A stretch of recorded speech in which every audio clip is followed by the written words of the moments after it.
The massive chamber floated in the void between stars, its crystal walls reflecting the light of distant galaxies.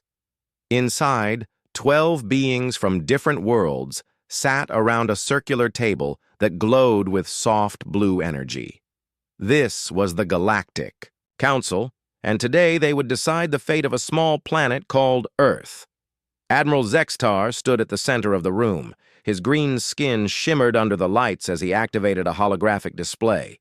The image showed a blue and white sphere, spinning slowly in space. To the council members, it looked like any other world they had conquered before. Council members, Zextar began, I present to you the third planet of the Sol system. The inhabitants call it Earth. Our scouts have completed their survey, and I am pleased to report that this world is perfect for our needs. The hologram zoomed in to show cities, forests, and oceans. Zextar pointed to various locations with a beam of red light. The planet has abundant water, fertile soil, and rich mineral deposits. The dominant species appears to be a bipedal race that calls itself human. They number approximately 8 billion individuals. Councillor Velnash from the Crimson Nebula leaned forward. Her 4 eyes focused on the display with interest. What is their technological level? Do they pose any threat to our forces? Zextar's mouth curved into what his species considered a smile. Minimal threat, Counselor. They have achieved basic spaceflight and primitive nuclear technology. Our analysis shows they still use chemical propulsion for most of their vessels. They have no energy shields, no plasma weapons, and no knowledge of hyperspace travel. The other council members nodded in approval. This sounded like an easy conquest. They had destroyed civilizations far more advanced than these humans appeared to be. Their military forces are divided among many small nations, Zextar continued. They fight among themselves regularly and have no unified planetary defense. Our standard invasion protocol should complete conquest within 72 hours. Meanwhile, millions of light years away, Jake Miller sat in a chair surrounded by glowing screens. The Luna Base Communications Array was humanity's most advanced listening post built on the far side of Earth's moon. Jake worked the night shift, monitoring deep space for any unusual signals. Tonight felt different, though. The quantum receivers were picking up something strange. Encrypted transmissions were coming from empty space, using frequencies that should not exist according to human science. Jake frowned as he adjusted the equipment, trying to get a clearer signal. The patterns looked artificial, definitely not natural cosmic radiation. Someone or something was communicating out there in the dark, between the stars. Jake's training told him to report this immediately, but he wanted to be sure before he woke up his commanding officers. Back in the council chamber, the vote was proceeding exactly as expected. Each member was giving their approval for the invasion of Earth. The Vorthon representative spoke in clicking sounds that the translation system converted to words. The Vorthon Collective agrees to the invasion. This world will provide excellent subjects for our labor colonies. The insectoid delegate from Hive Cluster 7 buzzed its agreement. The humans appear weak and disorganized. They will serve well in our mining operations. One by one, each council member cast their vote. The decision was unanimous. Earth would be invaded, its population enslaved, and its resources harvested. The invasion fleet would depart within 10 standard cycles. Dr. Lisa Barnes was working late in her laboratory on Mars when the emergency signal came through. The red light on her communication panel started flashing, indicating a priority message from Luna Base. She quickly opened the channel and saw Jake Miller's worried face on her screen. "Dr. Barnes, you need to see this," Jake said without any greeting. "I've been tracking unusual signals for the past 6 hours.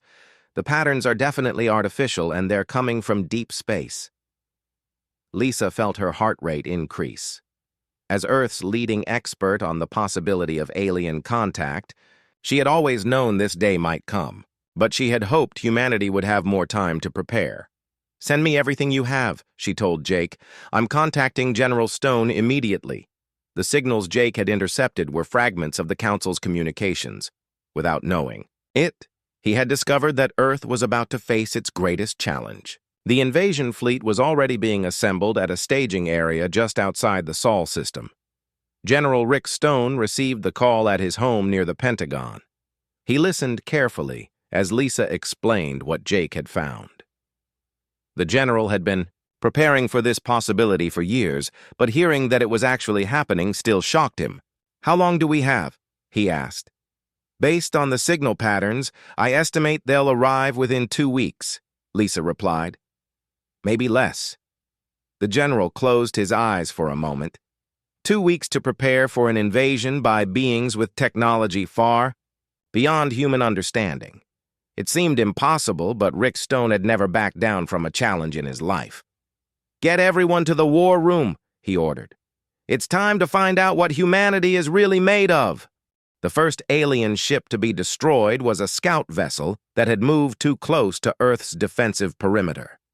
Commander Alex Turner watched from his fighter's cockpit as the enemy craft simply vanished in a ball of white fire. The plasma torpedo had worked exactly as Dr. Wright had promised it would. "Direct hit confirmed," Alex reported over the communication channel. "Their shields couldn't stop our new weapons." Across the battle zone, similar scenes were playing out as human forces engaged the alien fleet. The invaders had expected to face primitive projectile weapons and basic missiles. Instead, they found themselves under attack by technology that seemed to match or exceed their own capabilities. Admiral Zextar gripped the armrests of his command chair as his flagship shuddered under enemy fire. Warning lights flashed across his bridge while damage reports flooded in from throughout the fleet. This was not going according to plan at all. "How is this possible?" he demanded. "Our intelligence said they were centuries behind us in technology." His science officer looked up from her instruments with confusion written across her alien features. "Sir, their weapons appear to be based on principles we use ourselves, but the energy signatures are all wrong. It's as if they've improved our own designs." The truth was even more remarkable than the aliens could imagine. Dr. Kevin Wright had not just developed weapons based on theoretical alien technology, he had actually improved upon designs that had taken the Council's scientists thousands of years to perfect. Working from his laboratory beneath the Swiss Alps, Kevin had approached alien physics with a uniquely human perspective. Where alien scientists had followed established patterns and traditional methods, Kevin had asked simple questions that nobody else had thought to ask. "The problem with their energy shields," Kevin explained to General Stone over a secure communication link, "is that they're designed to stop the kinds of weapons aliens typically use. But humans think differently about combat. The human approach to warfare had always been based on adaptation and innovation. When faced with a superior enemy, humans did not simply build bigger versions of the same weapons. Instead, they found completely new ways to fight. Colonel Steve Foster led his squadron of experimental fighters in a daring attack run against the alien flagship. His ships moved in patterns that violated every rule of space combat that the aliens understood. Instead of maintaining formation and exchanging long-range fire, the humans darted between enemy vessels like angry wasps. "These pilots are insane," muttered the alien tactical officer as he watched human fighters perform maneuvers that should have been impossible. "They're treating this like some kind of game." What the aliens interpreted as reckless behavior was actually humanity's greatest strength in combat. Human pilots had grown up playing video games that simulated impossible scenarios. They had trained their minds to think in 3 dimensions and to react instantly to changing situations. Steve Foster rolled his fighter through a gap between 2 alien cruisers, firing his weapons at their weak spots as he passed. His maneuver would have been suicide against human opponents, but the aliens had never seen anything like it before. They simply could not predict what he would do next. Dr. Helen Ross worked frantically from the International Space Station, analyzing data from the battle and feeding tactical information to human forces. Her computers were processing alien communication signals and looking for patterns that could give Earth's defenders an advantage. "I'm reading confusion in their command structure," Helen reported. "Their formation is breaking down because they can't adapt to our tactics." The alien fleet had been designed to fight against opponents who followed logical, predictable patterns. When faced with humans who treated impossible odds as merely challenging, their carefully planned formations became more of a hindrance than a help. Lieutenant Amy Foster watched the battle unfold on her screens at NORAD, coordinating the movements of human forces with the precision of a master chess player. Her husband was somewhere in that chaos of exploding ships and energy beams, but she forced herself to focus on the bigger picture. All Earth defense platforms. Concentrate fire on the alien command ship, she ordered. "If we can take out their leadership, the rest of their fleet might retreat." The massive weapons platforms that orbited Earth had been humanity's best-kept secret. Built over the past decade in complete secrecy, they were armed with weapons that combined human engineering with theoretical alien technology. Now they proved their worth as beams of pure energy reached across space to strike at the alien flagship. Admiral Zextar felt his ship shake as human weapons found their target. The bridge lights flickered and several control panels sparked with electrical fire. His crew worked desperately to maintain shields and weapons, but they were fighting a losing battle. "Sir, we're receiving reports from the entire fleet," his communication officer announced. 17 ships destroyed, 43 heavily damaged. "The humans are somehow anticipating our every move." The alien admiral stared at his tactical display in disbelief. His forces outnumbered the humans 3-1, and their technology should have been superior. Yet somehow, the primitive inhabitants of this backwater planet were winning. Captain Tony Clark pressed his attack against the alien formation, leading a group of Earth's most powerful warships in a coordinated assault. His tactical display showed the alien fleet breaking apart as individual ships tried to escape the human onslaught. "Target their engines," Tony ordered his weapons officer. "Don't let any of them get away. We need to send a message that Earth is not to be messed with." The battle raged for 3 hours, but the outcome was never really in doubt once the humans revealed their true capabilities. Ship after ship of the alien fleet was either destroyed or disabled, while human losses remained surprisingly light. Dr. Kevin Wright watched the battle from his underground laboratory, proud of how well his weapons were performing. But he was already thinking about the next challenge. The aliens who had come to Earth were clearly part of a larger organization. This invasion fleet was just the beginning. "General Stone," Kevin said over the communication link, "we've won this battle, but the war is far from over. We need to prepare for whatever comes next."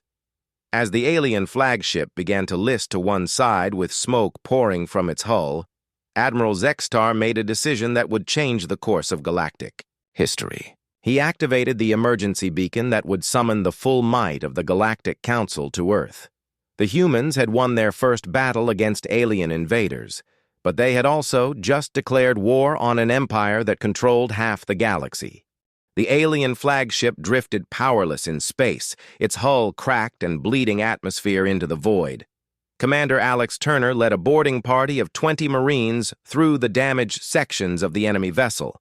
Their mission was to capture the alien command crew and gather intelligence about the larger threat facing Earth. The corridors inside the alien ship were different from anything humans had ever seen. The walls curved in organic patterns, and the lighting came from strips of bioluminescent material that pulsed like a heartbeat. Alex and his team moved carefully through the strange environment, their weapons ready for any threat. "The atmosphere is breathable," reported Sergeant Bill Hayes, checking his scanner. "Oxygen levels are actually higher than Earth normal. Temperature is comfortable." Alex nodded and signaled his team to remove their helmets. They needed to be able to communicate clearly with any aliens they encountered. As they approached the bridge section of the ship, they could hear sounds of activity through the bulkheads. Admiral Zextar sat in his damaged command chair, watching his bridge crew. try to restore basic ship functions. Half of his officers were injured, and several control stations were completely destroyed. When the human boarding party entered his bridge, he was almost relieved. "I am Admiral Zextar of the Galactic Council," he announced, in heavily accented English. "I demand to be treated according to the laws of civilized warfare." Alex studied the alien commander with interest. Zextar was taller than a human, with green skin and large eyes that reflected intelligence. Despite his defeat, he carried himself with dignity and showed no signs of fear. "I'm Commander Turner of the Earth Defense Force," Alex replied. "You'll be treated fairly, but you are now prisoners of war. I need you to order your surviving crew to cooperate with our boarding teams." Meanwhile, Dr. Lisa Barnes was leading a team of scientists through the lower levels of the captured alien vessel. Their job was to understand the technology that had brought these invaders to Earth. What they discovered changed everything they thought they knew about the situation. The alien ship's computer systems contained detailed records of the Galactic Council's expansion across the stars. Lisa's team worked to translate the data, and what they found was both horrifying and revealing. "General Stone, you need to see this," Lisa reported over her communication link. "The aliens we just defeated aren't conquerors by choice. They're refugees." The data files told a story of cosmic horror that explained why the Galactic Council had been expanding so aggressively. Something called the Void Hunters was pursuing them across the galaxy, destroying entire star systems and consuming everything in their path. Dr. Helen Ross joined the analysis from her station on the International Space Station. Her expertise in alien communications helped decode the most important files. According to these records, the Council has been fleeing from the Void Hunters for over 1,000 years. They conquer other worlds to gather resources and population for their war effort. Senator Kate Johnson arrived at the Pentagon to participate in the interrogation of the alien prisoners. As Earth's leading expert on interstellar law, she had been chosen to handle the diplomatic aspects of humanity's first contact with an alien civilization. "This changes everything," Kate told General Stone as they reviewed the intelligence reports. "If these aliens are fighting for their survival against an even greater threat, then Earth might be facing something far worse than a simple invasion." Admiral Zextar proved to be surprisingly cooperative once he understood that the humans were not planning to execute him and his crew. He sat across from Senator Johnson in a secure conference room, trying to explain the complexities of galactic politics to someone who had never left her home planet. "Your species impressed us greatly in battle," Zextar admitted. "No world has ever resisted our invasion forces so effectively.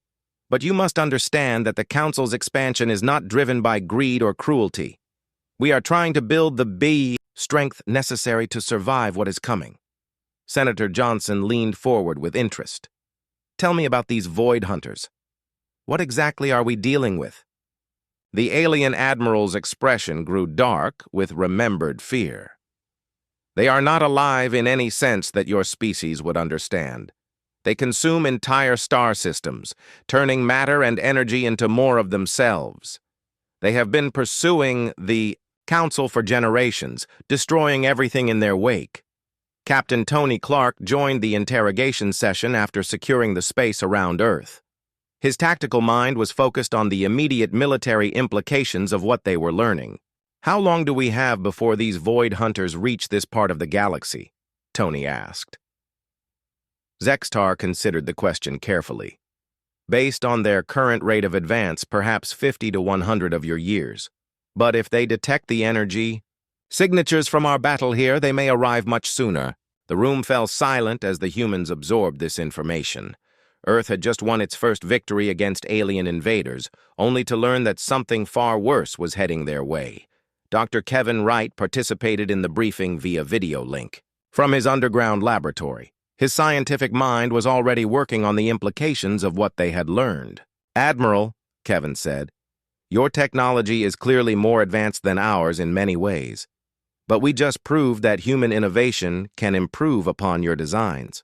What if we work together instead of fighting each other?" The suggestion seemed to shock Zextar. In all his years serving the Galactic Council, he had never considered the possibility of truly cooperating with a newly contacted species. The Council's policy had always been conquest first, integration later. The Council would never agree to such an arrangement. Zextar replied slowly. Your species is too young, too unpredictable. They would see you as a threat to their authority. Senator Johnson smiled grimly. Then maybe it's time for the Council to learn what we just taught your invasion fleet. Nobody gets to decide Earth's fate except humanity itself. Colonel Steve Foster had returned from the battle with his fighter squadron intact, and he brought a pilot's perspective to the discussion. Sir, if I may, he said to General Stone, we've just proven that human tactics can defeat alien technology. If these void hunters are as dangerous as the Admiral claims, then the galaxy is going to need every advantage it can get. Admiral Zextar studied the human faces around the table with growing amazement. These beings had just learned that their world was threatened by an unstoppable cosmic force, yet instead of despair he saw determination and calculation in their expressions. You are considering fighting the Void Hunters, he said with disbelief. Your species has never left this solar system, and you want to take on a threat that has terrorized the galaxy for centuries. General Stone stood up from his chair and looked directly at the alien commander. Admiral, you just learned something important about humanity. We don't run from fights, even when the odds are impossible. If these Void Hunters want to threaten Earth, they're going to discover what happens when they mess with the wrong species.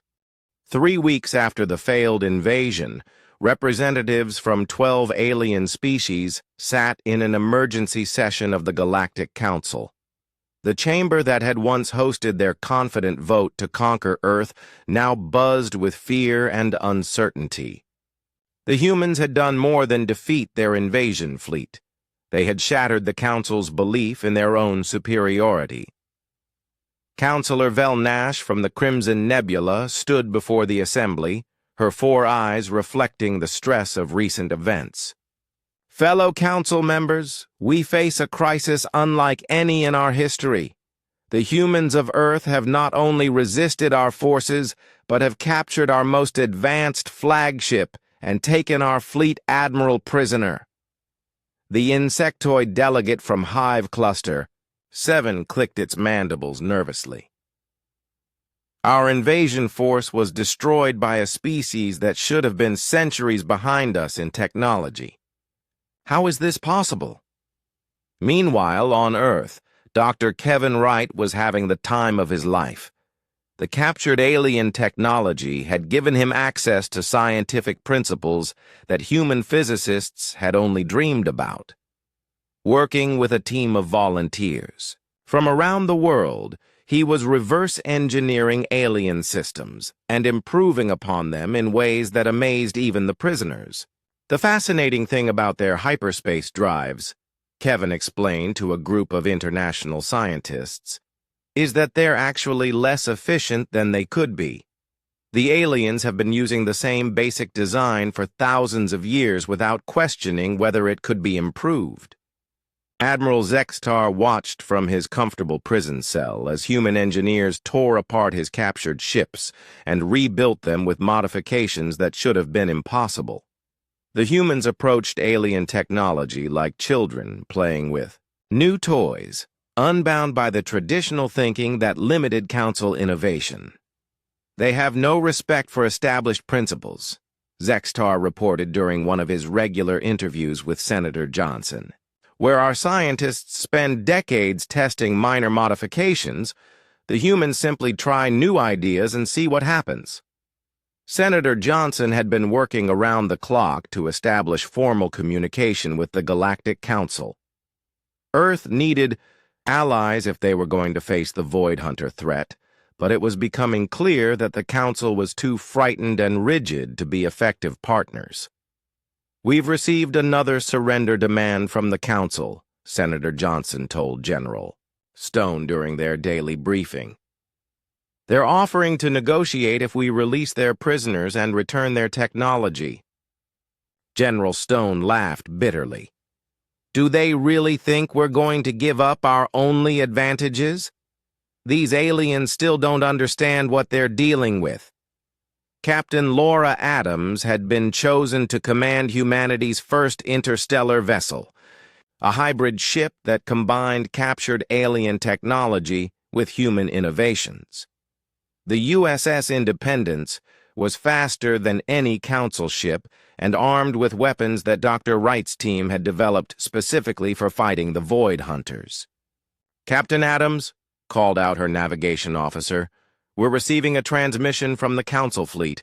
They're demanding that we return to Earth immediately." Laura studied the tactical display showing the positions of both human and alien forces. After the initial battle, several Council ships had retreated to the edge of the solar system, where they had been maintaining a nervous watch on Earth's activities. "Open a channel," Laura ordered. "Let's see if we can talk some sense into these aliens."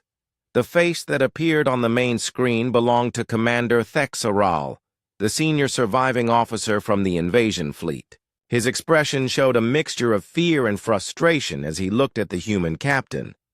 "Captain Adams, I am ordering you to withdraw from Council space and return our stolen technology immediately. Your continued presence here is an act of war against the Galactic Council." Laura smiled calmly. "Commander, with respect, you started this war when you voted to invade Earth. If you want to end it, you need to start treating us as equals instead of primitives to be conquered." Back on Earth, Dr. Lisa Barnes was making breakthrough discoveries about the Void Hunter threat. Working with information from the captured alien databases, she had developed a clearer picture of what humanity was facing. "The Void Hunters aren't just destroyers," Lisa explained to the assembled world leaders. "They're a kind of cosmic virus that converts matter and energy into more of themselves. Every planet they consume makes them stronger and faster." President Sarah Martinez of the United States listened carefully to the briefing. As the current chair of the newly formed Earth Defense Council, she had to make decisions that would affect the survival of the human species. "Dr. Barnes, what are our chances of developing effective weapons against these Void Hunters?" Lisa exchanged glances with Dr. Wright before answering. "Based on our analysis of Council technology and the improvements we've made, I believe we have a real chance of success. But we'll need more resources and more time than the Council has been able to provide." Engineer Pete Sullivan had been working with teams from every major nation to retrofit Earth's orbital infrastructure. Space stations were being converted into weapons platforms, and new shipyards were under construction at several points around the solar system. "The production facilities will be online within 6 months," Pete reported. "We'll be able to build ships faster than the Council ever thought possible. Human manufacturing techniques are far more efficient than anything in their databases." Colonel Danny Moore was preparing to lead humanity's first military expedition to an alien world. Intelligence gathered from the prisoners indicated that there were several Council colonies within range of Earth's new starships. These worlds contained resources and populations that could be crucial in the coming war. "The aliens have been treating conquered species as slaves," Danny explained to his officers. "If we can liberate some of these worlds, we might gain allies who understand the local situation better than we do." Admiral Zextar had been following human preparations with growing amazement. In just 3 weeks, the inhabitants of Earth had accomplished technological advances that should have taken decades. Their approach to problem-solving was unlike anything he had seen in centuries of Council service. "Senator Johnson," Zextar said during one of their regular meetings, "I have a proposal that might benefit both our species." Kate looked up from the reports she was reading. "I'm listening, Admiral. The Council will never accept humans as equals, while they remain terrified of your capabilities. But there are members of my species and others who understand that our old ways are not working. What if some of us chose to work directly with Earth instead of the Council? The suggestion was revolutionary. No species had ever left the Galactic Council voluntarily, and the idea of individual aliens defecting to work with humans was unprecedented. That would be considered treason by your government, Kate pointed out. Zextar nodded grimly. Yes, it would, but the alternative is watching my civilization slowly die as the Void Hunters continue their advance. At least with humans, there is hope for something better. As reports of human activity spread throughout Council space, more and more aliens began to question their leaders' rigid policies. The impossible had happened. A primitive species had not only resisted the Council's might, but had proven that there were better ways to fight the cosmic threats facing them all. Captain Laura Adams stood on the bridge of the USS Independence as it dropped out of hyperspace near the planet Cathara. This world had been enslaved by the Galactic Council for over 2 centuries, its population forced to work in massive mining, operations that stripped away entire continents for rare minerals. Captain, we're being scanned by orbital defense platforms, reported Lieutenant Mike Thompson from the sensor station. The automated systems are trying to identify our ship. Laura smiled as she watched the alien defense computers struggle to classify her vessel. The Independence was built with technology that the Council databases did not recognize, a hybrid of human innovation and captured alien science that confused their security systems. Let them scan all they want, Laura replied. By the time they figure out what we are, it'll be too late to stop us. The assault on Cathara was humanity's first offensive action against the Galactic Council. Colonel Danny Moore led a force of 500 human Marines, supported by alien defectors who had chosen to fight alongside Earth rather than continue serving their corrupt government. Admiral Zextar had proven invaluable in planning the operation. His knowledge of Council tactics and weaknesses had allowed the humans to design an attack that would minimize casualties while maximizing the psychological impact on Council forces. The garrison commander is named Velthor, Zextar had explained during the mission briefing. He is competent but unimaginative. He will follow standard defensive protocols, which means he will concentrate his forces around the primary mining complex. Colonel Moore studied the tactical map one final time as his transport ships approached the planet's surface. The plan was ambitious but achievable: secure the mining facilities, liberate the enslaved population, and capture or destroy the Council's military presence before reinforcements could arrive. All units, this is Colonel Moore, Danny announced over the communication channel. Remember, we're here to free people, not conquer them. Show these aliens what human liberation looks like. The first human troops landed on Cathara's surface in the pre-dawn darkness. They moved quickly through the industrial landscape, their advanced equipment allowing them to avoid detection by Council security systems. The enslaved population had been secretly contacted through resistance networks, and they were ready to assist their liberators. Engineer Holly Martin worked frantically to disable the planet's communication array. Her job was to prevent the garrison from calling for help, while the human forces secured their objectives. The Council communication technology was more advanced than anything on Earth, but Holly approached it with the same fearless innovation that characterized all human engineering. The quantum transmitter is offline, Holly reported as she completed her sabotage. They won't be able to send messages outside the system for at least 6 hours. Meanwhile, Captain Ryan Torres led a special operations team in an assault on the planetary governor's compound. Their mission was to capture the Council officials responsible for the enslavement of Cathara's population and gather intelligence about other enslaved worlds. The compound was defended by automated weapons and energy barriers that should have been impenetrable. But Ryan's team had spent weeks studying captured Council technology, and they knew exactly how to exploit its weaknesses. The barrier generators are designed to stop Council weapons, Ryan explained to his team as they approached the target.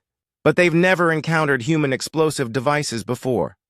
The charges that Ryan's team placed against the energy barriers used a combination of human chemistry and alien physics that created an explosion unlike anything the Council had ever seen.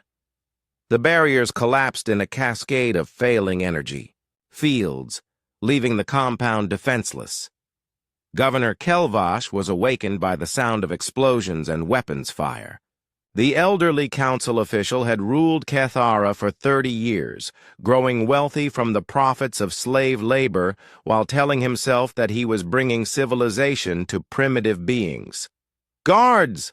Kelvash called out as he reached for his emergency communicator. "What is happening? Are the slaves rioting again?" Captain Torres burst through the governor's bedroom door, his weapon trained on the alien official. "Governor Kelvash, you are under arrest for crimes against sentient beings. You have the right to surrender peacefully," the governor stared at the human soldier with confusion and terror. According to all intelligence reports, humans were supposed to be primitive creatures with basic technology. The armored figure before him was clearly using equipment that rivaled or exceeded Council standards. "You are human," Kelvash said in disbelief. "How did you reach this world? Where did you get such advanced weapons?" Ryan smiled grimly behind his helmet visor. "Let's just say that your invasion of Earth didn't go according to plan. Now, are you going to cooperate? Or do we have to do this the hard way?" Across the planet, human forces were securing their objectives with an efficiency that amazed even their alien allies. The enslaved population of Cathara emerged from their work compounds to find themselves protected by soldiers who treated them as equals rather than property. Dr. Nancy Green had accompanied the Liberation Force as humanity's representative for establishing diplomatic relations with the freed population. Her job was to help the former slaves organize their own government and decide their planet's future. "You don't have to join Earth or fight the Council if you don't want to," Nancy explained to a gathering of Ketharan leaders. "We're here to give you back your freedom, not to replace one master with another." The response from the liberated population was overwhelmingly positive. After 2 centuries of slavery, the concept of being treated as equals by their rescuers was almost too good to believe. Elder Zentara, the oldest surviving member of Cathara's original government, spoke for many when she addressed the human diplomat. "Your species has given us something we thought was lost forever: hope. We may be weak individually, but together with Earth, perhaps we can build something better than what the Council offered." Meanwhile, Captain Laura Adams was dealing with the arrival of Council reinforcements. 3 ships had emerged from hyperspace and were demanding the immediate withdrawal of human forces from Cathara. The Council commander seemed genuinely shocked that anyone would dare to challenge their authority. "Human vessel, this is Commander Dex Allen of the Council Defense Force.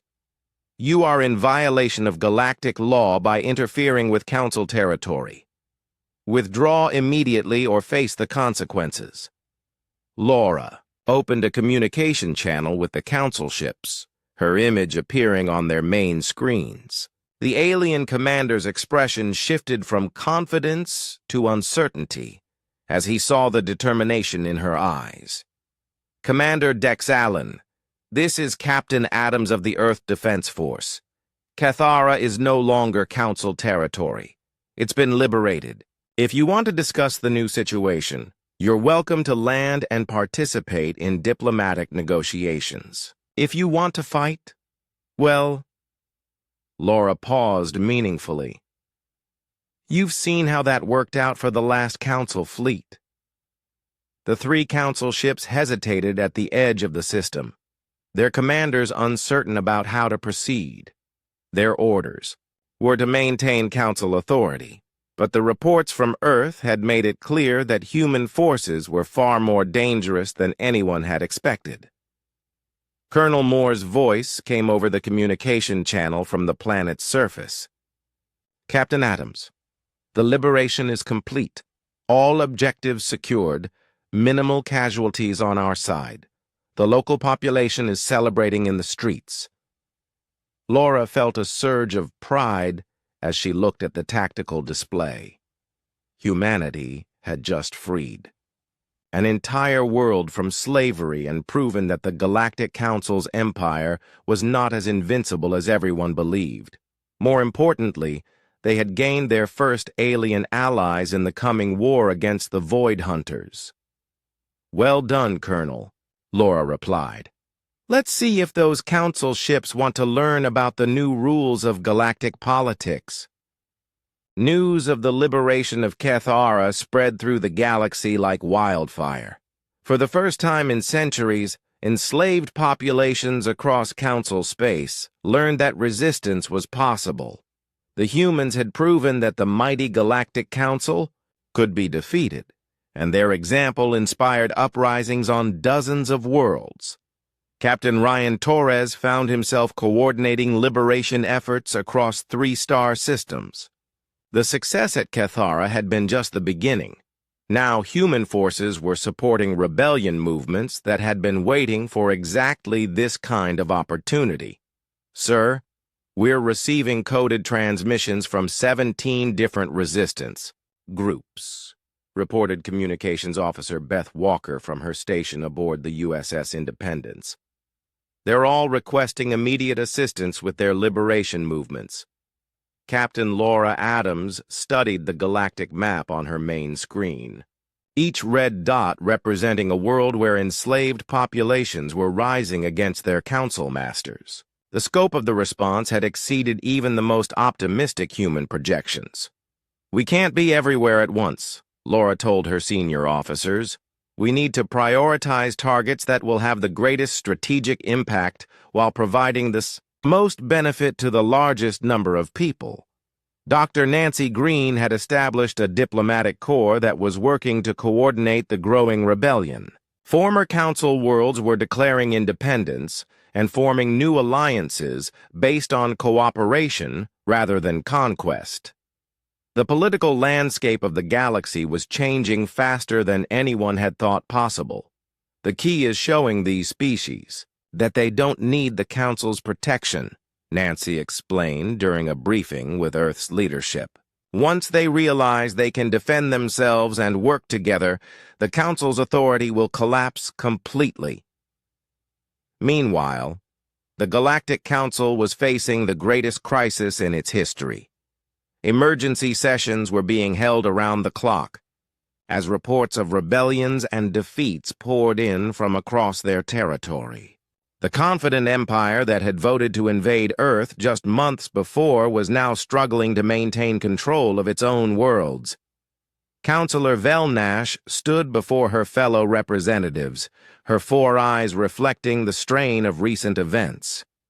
Fellow council members, we face a choice that will determine the survival of our civilization. We can continue fighting a war we cannot win, or we can accept that the galaxy has changed. The insectoid delegate from Hive Cluster 7 buzzed angrily. You speak of surrender to primitives who should have been crushed in days. The Council has ruled for millennia. We cannot simply abandon our authority because one species proved more troublesome than expected. But other council members were beginning to question whether their traditional approaches were still viable. Reports from the front lines painted a picture of human forces that seemed to improve with every battle, supported by growing numbers of alien allies who fought with desperate determination. Admiral Zextar had become Earth's unofficial ambassador. to the growing alliance of free worlds. His defection from the Council had inspired other military officers to question their loyalty to a government that seemed increasingly out of touch with reality. The humans fight differently than any species. I have encountered, Zextar explained to a gathering of military defectors. They do not simply seek victory. They seek to transform the nature of conflict itself. Where we see problems, they see opportunities for innovation. Engineer Pete Sullivan was working to establish the industrial infrastructure needed to support the growing rebellion. Human manufacturing techniques were being adapted for use by species with different biology and technology, creating hybrid systems that were more efficient than anything the Council had developed. The breakthrough came when we realized that each species brings unique advantages to the production process, Pete reported to Earth's leadership. The Ketharons are incredibly precise, the Velthani can work in extreme temperatures, and the Zexmori have natural abilities that are perfect for handling quantum components. Colonel Danny Moore had been promoted to general and was now coordinating military operations across multiple star systems. His forces had grown from a single human battalion to a multi-species army that combined the best tactics and equipment. From dozens of different worlds, the Council keeps trying to fight us using their old playbook, Danny explained to his diverse staff of human and alien officers. They concentrate their forces in traditional formations and use predictable strategies. Meanwhile, we're writing new rules for warfare that they don't understand. The psychological impact of human success was proving to be just as important as their military victories. Species that had been enslaved for generations were rediscovering their courage and self-respect as they watched humans treat them as equals and partners rather than subjects. Dr. Helen Ross had established a communication network that connected resistance movements across the galaxy. Her work was crucial in coordinating uprisings and ensuring that isolated rebellions received the support they needed to succeed. We're seeing a cascade effect, Helen reported during a strategy meeting. Each successful liberation inspires 2 or 3 more uprisings. The Council simply doesn't have enough forces to suppress all of them simultaneously. Captain Tony Clark commanded a task force that was specifically targeting Council shipyards and manufacturing facilities. His mission was to prevent the enemy from building new vessels while captured facilities were converted to support the rebellion. The irony is that we're using their own technology against them, but we're using it better than they ever did, Tony observed as his ships approached another Council industrial complex. Human innovation combined with alien science is proving to be an unstoppable combination. The Council's response became increasingly desperate as their empire continued to fragment. Some officials advocated for negotiating with the rebels, while others demanded even more brutal suppression of the uprisings. The debates in their chamber grew heated as their options continued to dwindle. Commander Thexeral, one of the few senior council officers still loyal to the government, stood before the emergency session with a report that shook even the most. Confident representatives, honorable council members, I must report that our military forces are no longer sufficient to maintain control of our territory.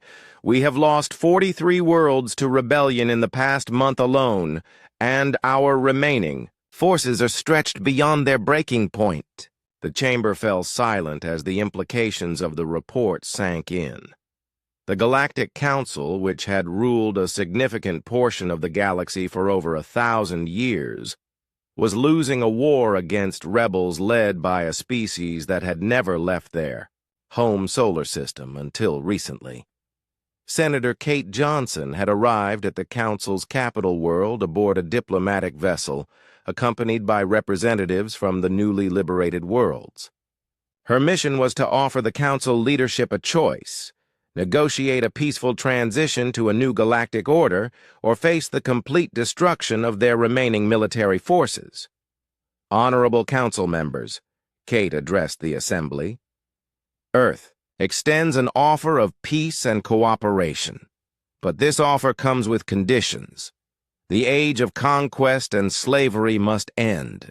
The galaxy deserves a government that serves all species equally. The Council faced a decision that would determine not only their own fate but the future of galactic civilization. Behind the human diplomats stood the growing alliance of free worlds, armed with weapons and tactics that had already proven capable of defeating the most powerful empire in known space.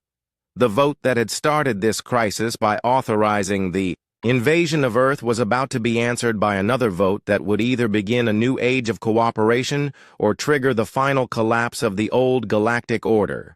The final battle for the Council's capital world lasted only 6 hours. When the smoke cleared, the 1,000-year-old Galactic Council had surrendered unconditionally to an alliance led by a species that had been unknown to them just 1 year before. Admiral Chris Baker stood on the bridge of the flagship USS Liberator, watching Council ships power down their weapons in defeat. "Sir, we're receiving surrender transmissions from all remaining Council forces," reported Lieutenant Sarah Kim from the communications station. "They're requesting terms for the protection of civilian populations." Chris nodded grimly. The humans had won their war, but victory brought new responsibilities. The galaxy was looking to Earth for leadership in creating something better than the empire they had just destroyed. Senator Kate Johnson worked alongside representatives from 47 liberated worlds to establish the framework for a new galactic government. The negotiations were complex, involving species with vastly different cultures, biologies, and political systems, but they were united by their shared commitment to freedom and cooperation. The fundamental principle must be consent, Kate explained to the assembly. No world will be forced to join our alliance, and every member species will have an equal voice in our decisions, regardless of their military strength or technological advancement. Dr. Nancy Green had become Earth's first Secretary of Galactic Affairs, a position that required her to balance the interests of dozens of different species while maintaining humanity's commitment to individual freedom. Her office was flooded with requests from worlds that wanted to join the new alliance. "The response has been overwhelming," Nancy reported to Earth's leadership. "Over 200 worlds have submitted applications for membership in the Galactic Alliance. Many of them are former Council territories, but we're also hearing from independent systems that want to be part of something larger." The transformation of Council space proceeded with remarkable speed. Human engineering teams worked alongside alien specialists to convert military installations into civilian infrastructure. Slave labor camps became schools and hospitals, while weapons factories were retooled to produce consumer goods and exploration equipment. Engineer Holly Martin supervised the construction of humanity's first interstellar shipyard in orbit around the former Council capital. The facility would produce vessels designed for exploration and peaceful contact rather than conquest, embodying the values of the new galactic order. "The beautiful thing about this project," Holly explained to her diverse construction crew, "is that we're building something that no single species could have created alone. Human innovation, Velthani precision, Ketharan artistic sense, and Zex Mori quantum expertise are combining to create something truly extraordinary." Captain Ryan Torres had been appointed as the first commander of the Galactic Alliance Exploration Service. His mission was to make contact with unknown species and offer them membership in the Alliance, but only if they chose to join voluntarily. "We're going to do things differently than the Council," Ryan told his mixed crew of humans and aliens as they prepared for their first mission. "We're explorers and diplomats, not conquerors. Our job is to offer friendship and cooperation, not demand submission." Admiral Zexitar had found new purpose as Earth's military advisor, helping to reorganize the Alliance's defense forces according to principles of mutual protection rather than aggressive expansion. His insights proved invaluable in creating a military structure that could defend freedom without becoming a tool of oppression. "The key difference," Zexitar explained to a gathering of Alliance military leaders, "is that we serve the people of our worlds rather than ruling over them. Our strength comes from their willing cooperation, not their fear of our power." Skurks. Kevin Wright continued his research from his laboratory beneath the Swiss Alps, but now he was working to develop technologies that would benefit all Alliance members. His innovations in medicine, agriculture, and industry were being shared freely with every species that joined the Alliance. "The greatest discovery I've made," Kevin said during a scientific conference attended by researchers from 30 different worlds, "is that cooperation produces better results than competition. When brilliant minds work together instead of against each other, the possibilities are limitless." The former Council worlds adapted to their new freedom with varying degrees of success. Some embraced democracy and individual rights immediately, while others needed time and assistance to develop new forms of government. The Alliance provided support without imposing specific political systems. Colonel Steve Foster led training, missions to help former slave populations develop their own defense forces. His approach emphasized personal empowerment and local autonomy rather than dependence on outside military protection. "Every world has the right to defend itself," Steve explained to a group of newly trained Catherian officers. "But more importantly, every individual has the right to live free from fear and oppression. That's what we're really fighting to protect." Dr. Lisa Barnes established the Alliance Institute for Xenological Studies, where researchers from dozens of species work together to understand the diversity of life in the galaxy. Her work was crucial in developing the cultural understanding needed for effective cooperation between very different civilizations.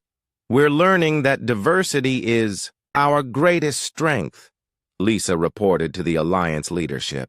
"Each species brings unique perspectives and capabilities that make our civilization stronger and more adaptable than any single species empire could ever be." The threat of the Void Hunters had not been forgotten. Intelligence gathered from former Council archives indicated that the cosmic destroyers were still advancing across the galaxy, but their approach had slowed as they encountered resistance from Alliance forces.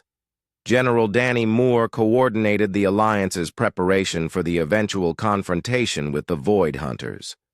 The combined military forces of 47 worlds, equipped with hybrid human-alien technology and tactics, represented a level of cooperation that the galaxy had never seen before. "We have something the Void Hunters have never encountered," Danny explained to his staff. "They've faced single species and conquered empires, but they've never had to deal with a truly unified galactic civilization that fights for principles rather than territory." Captain Laura Adams commanded the deep space monitoring network that watched for signs of Void Hunter activity. Her ships patrolled the edges of Alliance territory, ready to provide early warning of the cosmic threat's approach. "When they come," Laura told her crew, "they'll find a galaxy that's ready for them. Not just Earth, not just the Alliance, but dozens of free worlds working together with a common purpose. That's something no force in the universe has ever had to face before." The transformation was complete. The vote to invade Earth had indeed shattered the Council's confidence, but it had also triggered a revolution that reshaped galactic civilization. Where once there had been an empire built on conquest and slavery, now there was an alliance founded on freedom and cooperation.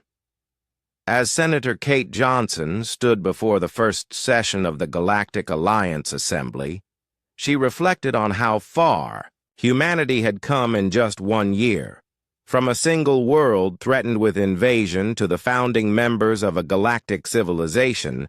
Humans had proven that sometimes the greatest strength comes from treating others as equals rather than subjects. Fellow beings, Kate addressed the diverse assembly, we gather today not as conquerors and conquered, but as free peoples choosing to work together for a better future. The old empire is dead, but from its ashes, we have built something infinitely more powerful. A civilization based on hope rather than fear. The vote that had authorized Earth's invasion was finally answered by a new vote, unanimous among all alliance members, to defend freedom and cooperation throughout the galaxy. The Council's confidence had been shattered, but in its place had risen something far more durable, the unshakable determination of free peoples to remain free. The alien fleet dropped out of hyperspace at the edge of the solar system like a swarm of metallic insects. 300 ships of various sizes spread out in perfect formation, their hulls gleaming in the light of the distant sun. Admiral Zextar stood on the bridge of the flagship, watching Earth grow larger on his main screen. "Begin the approach," he commanded. "Maintain standard invasion formation. Remember, this should be completed quickly."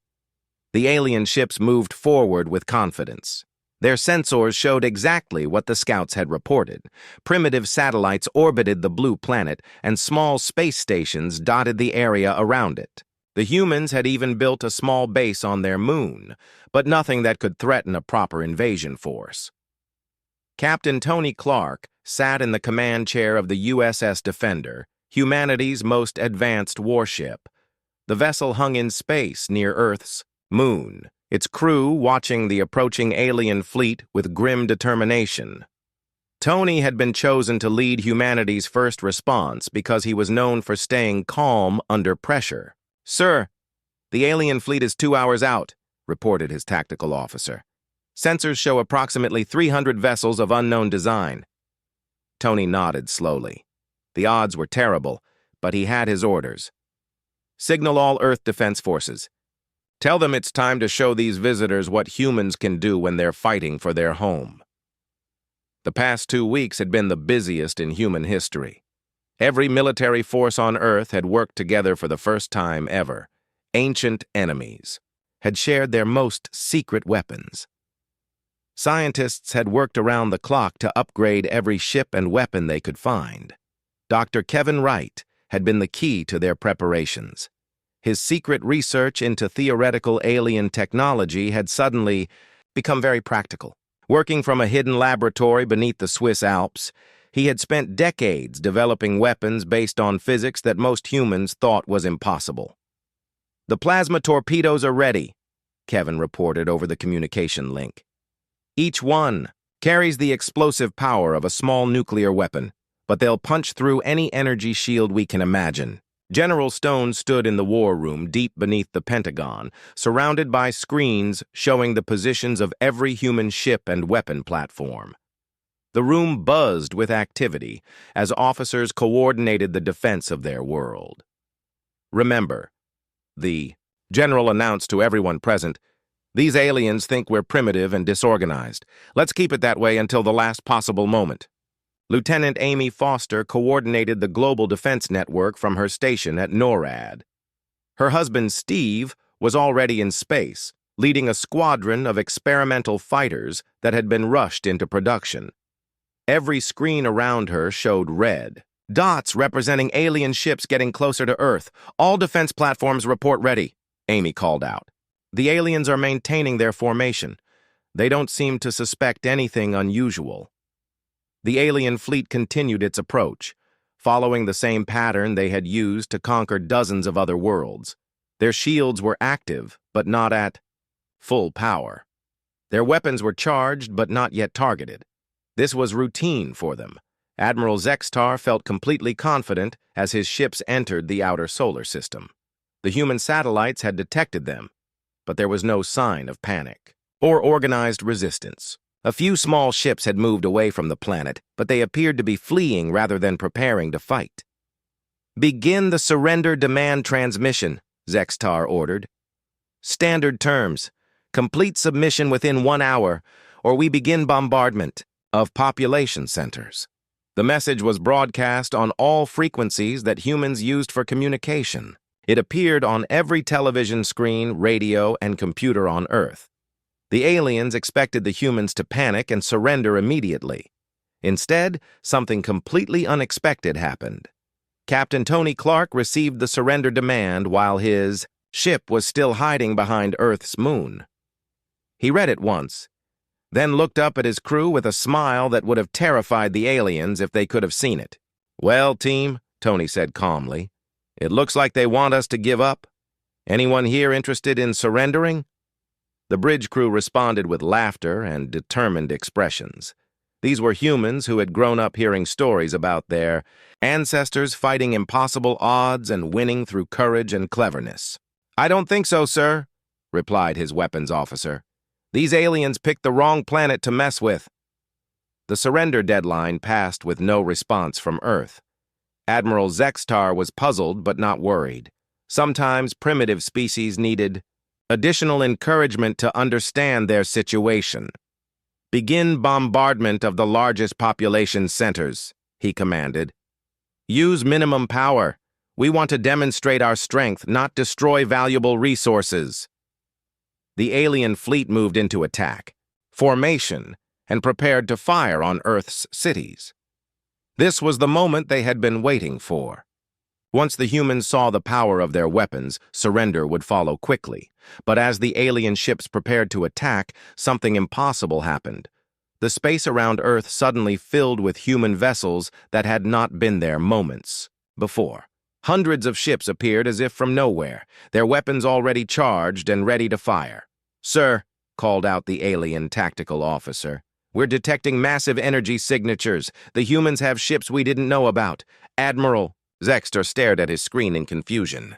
According to their intelligence, humans had fewer than 50 spacecraft capable of leaving their planet's atmosphere. Now, sensors showed over 200 vessels, many of them armed with weapons that registered as dangerous even to alien technology.